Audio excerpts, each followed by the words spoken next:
President Trump is a big idea guy, and he generates a lot of these himself. I had a meeting with him on the Monday after he mentioned or proposed the no tax on tips. And I said, sir, what inspired you to do that? And he said, I was looking at this hardworking woman in a diner in Nevada, and I thought it's not fair to tax these tips. Mm-hmm. So you guys have a chance to talk about things before we get to hear about them. Maybe you're surprised by some of them too.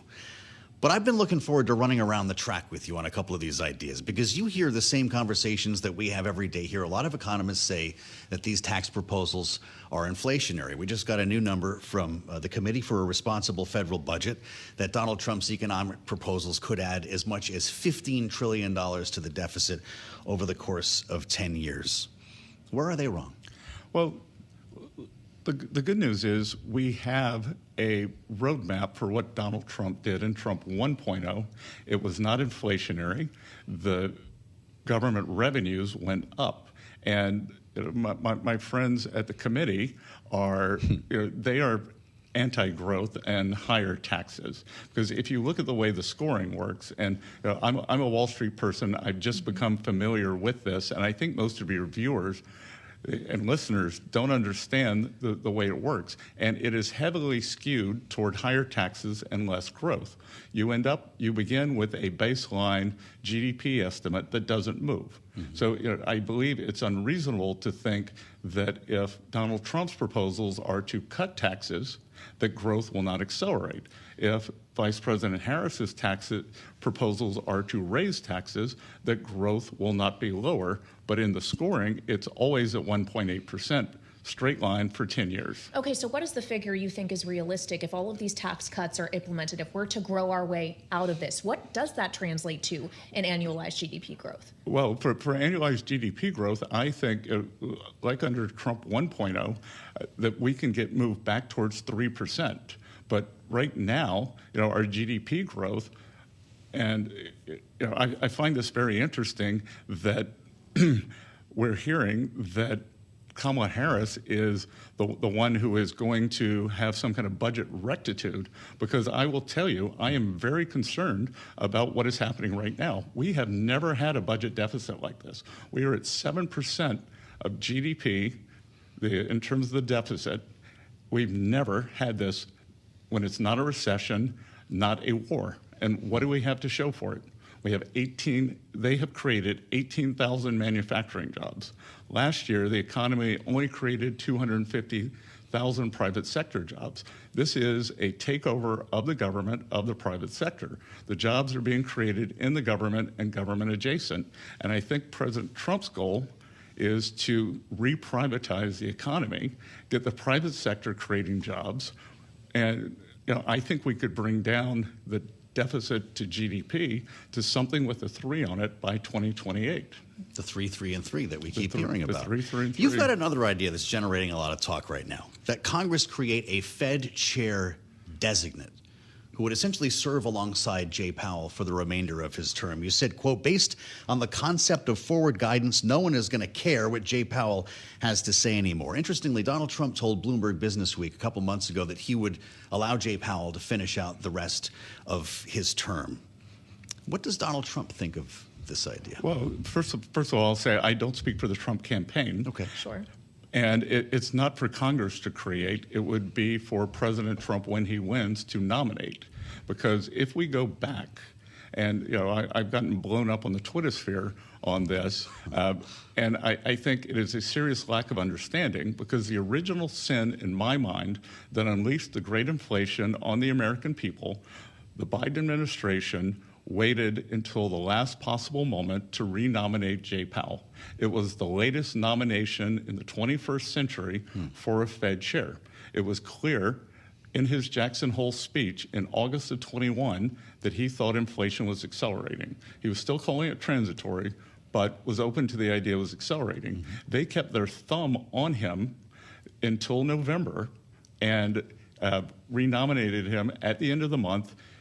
He was confirmed in December, and then he didn't do the first rate hike until March.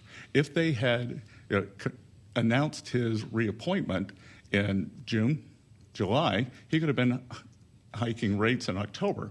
So, but they were reappointing the same man. If it's to be someone new, couldn't that create massive market uncertainty if you're not clear on which voice is providing forward guidance? Well, I think, no, I disagree, because I actually think it provides more certainty, because you could do one of two things.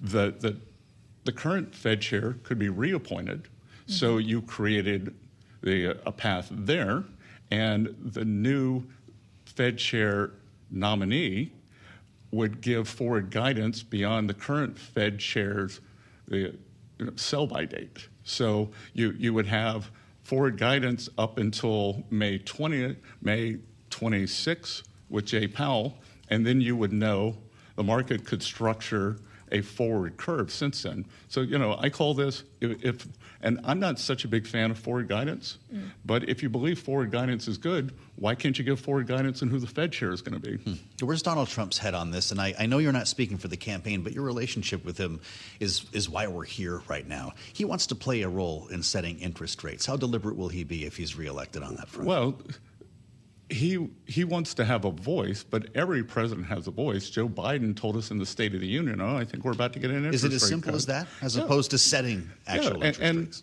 I think what's very interesting about President Trump, he's been in the financial markets through his real estate holdings. He has a deep understanding of financial markets as opposed to most politicians. So he wants to be involved in the conversation. He has very well-formed opinions. He has a lot of private sector friends. So he just wants to be a voice. Senator Warren and two other senators, right before the Fed decision, came out and said, it should be 75 basis points, which there's no model that said that it should have been. But they opined that's their right, and I think it's his right. I just think his opinion's much better informed.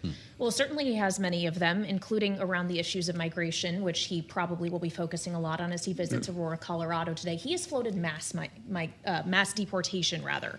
And if you're looking at a figure of over 13 million people who have not legally or do not have legal status in the U.S. as of April of this year, if they were to go away, there's studies, including from the American Immigration Council, that say that could reduce GDP by 4.2 to 6.8%. The Economic Policy Institute found that without immigration, the prime age workforce would have essentially seen no growth at all in the past quarter century. What is the economic impact potentially of the kind of deportation he's talking about? Where would you find those workers otherwise? Well, let's go back, because I find all this pretty duplicitous. For my entire career, probably most of your entire lives, the academic economists said, oh no, absolutely, the unauthorized new arrivals do not put downward pressure on wages. Then, lo and behold, in this cycle, when we had the massive inflation, we get, whether it's 11 million new arrivals, or as President Trump thinks, 21 million new arrivals, it does push down wages on the bottom quintile, which I think is abominable. These are working people, Americans, who are seeing their wages get pushed down. So now it's what I always believed, what you could see, what you could observe, it does push wages down. And I would just say I dispute those GDP numbers, because if it were good, why wouldn't we just have a road from Terra del Fuego to the Rio Grande and let everybody who wants to come in? We could double GDP, but per capita GDP per American would drop substantially. It is about American citizens' standards of living.